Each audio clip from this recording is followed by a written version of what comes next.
రాజ్యసభకు నితీష్ అట నేడు నితిన్ నబీన్తో పాటు నామినేషన్ వేయబోతున్నట. మరి ముఖ్యమంత్రి త్వరలో ముఖ్యమంత్రి పదవికి కూడా రాజీనామా చేసే అవకాశం ఉందట.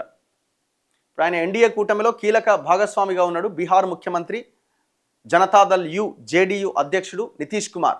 సో ఆయనని రాజ్యసభకు నామినేట్ చేయబోతున్నారట.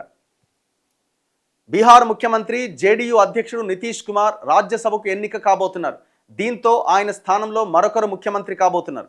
బీజేపీ జాతీయ అధ్యక్షుడు నితిన్ నబీన్, నితీష్ గురువారం పట్నాలో తమ నామినేషన్లు దాఖలు చేయబోతున్నారు. కేంద్ర హోంమంత్రి అమిత్ షా దీనికి హాజరవుతారు. బీహార్ అసెంబ్లీలో ఎన్డీఏ కూటమి బలం 202. ఒక రాజ్యసభ సీటు గెలవాలంటే 41 మంది ఎమ్మెల్యేల మద్దతు ఉండాలి. ఆ లెక్కన 4 నుంచి 5 రాజ్యసభ సీట్లు ఎన్డీఏ కూటమికి దక్కబోతున్నాయి. ముఖ్యమంత్రి పదవికి నితీష్ త్వరలోనే రాజీనామా చేయబోతున్నారని పార్టీ వర్గాల సమాచారం. జేడీయూ జాతీయ కార్యనిర్వాహక అధ్యక్షుడు సంజయ్ ఝా బుధవారం ఢిల్లీ నుంచి పట్నాకు వచ్చి నితీష్తో సుదీర్ఘంగా భేటీ అయ్యారు. మరి ఇప్పుడు ఆ ముఖ్యమంత్రి పదవికి రాజీనామా చేస్తే మరి ఆ ప్లేస్ని ఎవరితో భర్తీ చేస్తారు?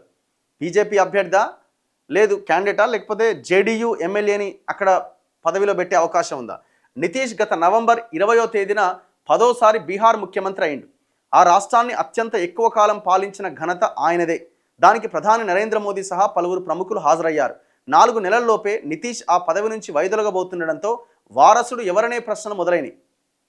ఆయన కొడుకు ఇంజనీరింగ్ పట్టభద్రుడు నిశాంత్ రాజకీయాల్లోకి రాబోతున్నారని, త్వరలోనే ఈ నిర్ణయాన్ని జేడీయూ అధికారికంగా ప్రకటిస్తుందని రాష్ట్ర మంత్రి శ్రవణ్ కుమార్ ఇప్పటికే వెల్లడించారు. కొడుకు రాజకీయాల్లోకి రావడాన్ని నితీష్ కూడా అంగీకరించారు. నిశాంత్కు డిప్యూటీ సీఎం పదవి కట్టబెట్టొచ్చని తెలుస్తోంది.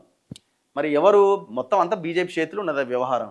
వాళ్ళు ఎవరికి చెప్తే వాళ్ళకే వచ్చే అవకాశం ఉన్నది. చూడాలి.